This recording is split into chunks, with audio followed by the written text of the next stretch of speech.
कर रहे हैं बंगाल की, और ममता बनर्जी ने दुश्मनों के साथ हाथ मिला सकती हैं, ये बात कही जा रही है। लेकिन ओवैसी के साथ बंगाल के अखाड़े में क्यों उतर सकती हैं, उसे भी आपको समझना चाहिए।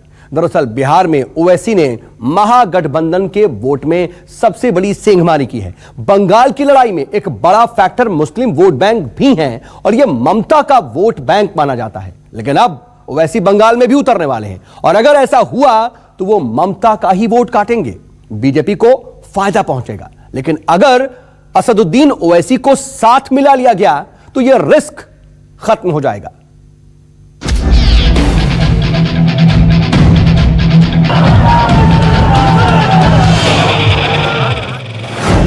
बंगाल के मुस्लिमों के मन में क्या?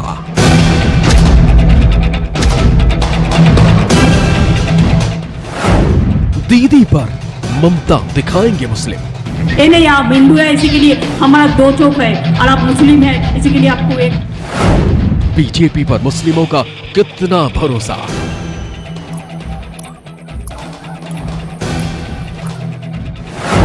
सीएए एनआरसी का चुनाव में कितना रोल? नहीं चलेगा, नहीं चलेगा, एनआरसी नहीं चलेगा। बंगाल में ओवैसी का क्या है माहौल? हम देख रहे हैं कि साजिश करने वालों ने दिल्ली में क्या किया, हम उसकी मजम्मत करते हैं। बिहार के परिणाम के बाद अब बंगाल में सत्ता की धुरी मुस्लिमों के इर्द गिर्द घूमने लगी है। प्रदेश के मुस्लिम मतदाता के मन में क्या है, हर राजनीतिक दल अब ये टटोलने में जुट गया है। बिहार के सीमांचल में ओवैसी की पार्टी ने जो प्रदर्शन किया है, उससे बंगाल में मुस्लिम मतदाता का कद बढ़ गया है।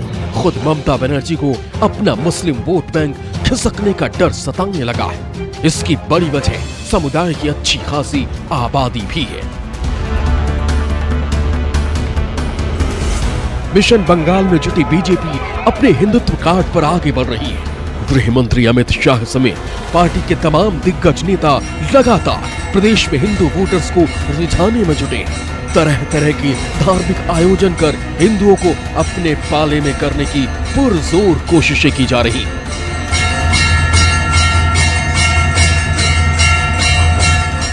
बीजेपी पूरी प्लानिंग के साथ बंगाल के रण में आगे बढ़ रही है। एक तरफ हिंदू वोटर पर फोकस है तो दूसरी तरफ ममता के मुस्लिम वोटर को भी तोड़ने का प्लान तैयार है। सीएए एनआरसी का दाव इसी गेम प्लान का एक हिस्सा है, जिसको लागू कर बीजेपी प्रदेश से घुसपैठियों को बाहर करना चाहती है, जो ममता का बड़ा वोट बैंक है और मुस्लिम समुदाय से आता है। इनमें ज्यादातर वो बांग्लादेशी घुसपैठिए हैं जो सालों पहले आकर यहाँ बसे हुए हैं। साथ ही बीजेपी की नजर उन हिंदू वोटर्स पर भी है जो विभाजन के बाद बांग्लादेश से आकर बंगाल के सीमावर्ती इलाकों में बसे। हिंदुस्तान में एक भी घुसपैठियों को हम रहने नहीं देंगे, चुन चुन कर बाहर निकालेंगे, एक भी घुसपैठियों। बीजेपी के फोकस में हिंदुत्व का एजेंडा है तो टीएमसी और ओवैसी मुस्लिमों को अपने पाले में लाने का प्लान लेकर 2021 के विधानसभा चुनाव की तैयारियां कर रहे हैं। बिहार के नतीजों से ओवैसी गदगद है और ऐलान कर चुके हैं कि उनकी पार्टी एआईएमआईएम बंगाल विधानसभा चुनाव भी लड़ेगी। हम आ रहे बंगाल को, आ रहे अब बराबर आएंगे बंगाल को। मुर्शिदाबाद भी जाएंगे, मालदा भी जाएंगे, दिनाजपुर जाएंगे, सब जगह जाएंगे। अधीर रंजन चौधरी क्या ठेका लेके बैठे हुए मुसलमानों का? अधीर रंजन चौधरी को बताना चाहिए कि अपनी कॉन्स्टिट्यूंसी में मुसलमान इतने बुरे हाल में क्यों है। अधीर रंजन चौधरी को बताना चाहिए कि उन्होंने मुसलमानों के लिए क्या किया। अधीर रंजन चौधरी, तुम जान लो इस बात को कि वोट हमारा, राष्ट्र तुम्हारा नहीं चलने वाला है अभी। बंगाल की चुनावी लड़ाई में मुस्लिम मतदाता की भूमिका अचानक से क्यों बढ़ गई, इसका समीकरण भी समझ लीजिए।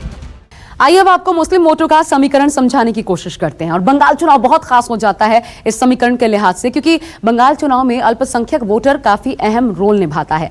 राज्य में 30% मुस्लिम वोटर हैं कुल मिलाकर के। राज्य में मुस्लिमों का कुल वोट 28 से 30% इनका हिस्सा आता है। राज्य की कुल मिलाकर के 294 सीटों की अगर बात करें तो इनमें से 120 पर इनकी निर्णायक भूमिका हो जाती है। लोकसभा सीटों पर नजर डालिए तो 16 से 18 सीटें ऐसी हैं जहां 20% से लेकर के 60% तक मुस्लिम आबादी है।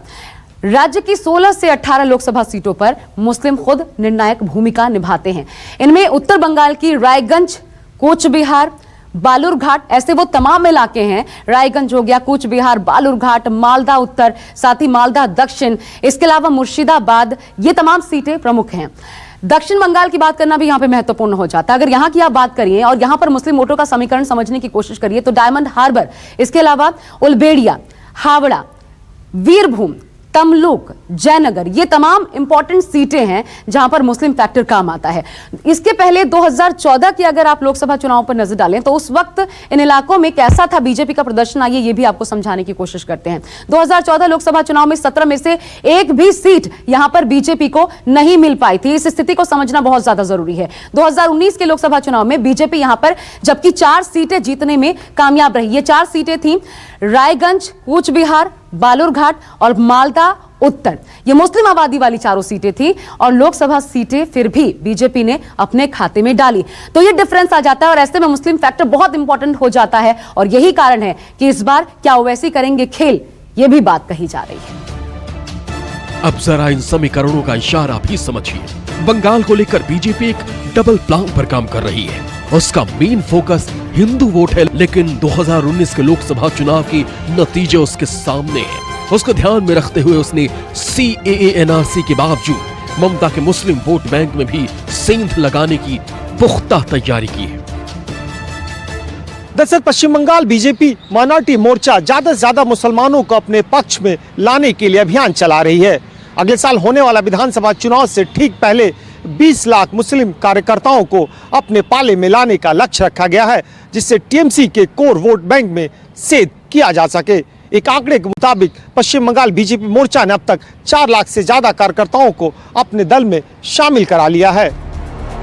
यहाँ ये जानना भी जरूरी होगा कि बंगाल में बीजेपी एक दिन में ही दूसरे नंबर की पार्टी नहीं बन गई, बल्कि इसके पीछे बीजेपी के साथ संघ की भी अहम भूमिका है। पश्चिम बंगाल में बीजेपी के मिशन को आगे बढ़ाने के लिए संघ ने भी कमर कस ली है। बंगाल में इस वक्त संघ की 2000 शाखाएं लगती हैं, जबकि 2013 में यह आंकड़ा महज 902 का ही था। राज्य में इस वक्त संघ से जुड़ा स्कूल, सरस्वती शिशु मंदिर 325 हो चुके हैं, जिससे बीजेपी को ही फायदा होगा।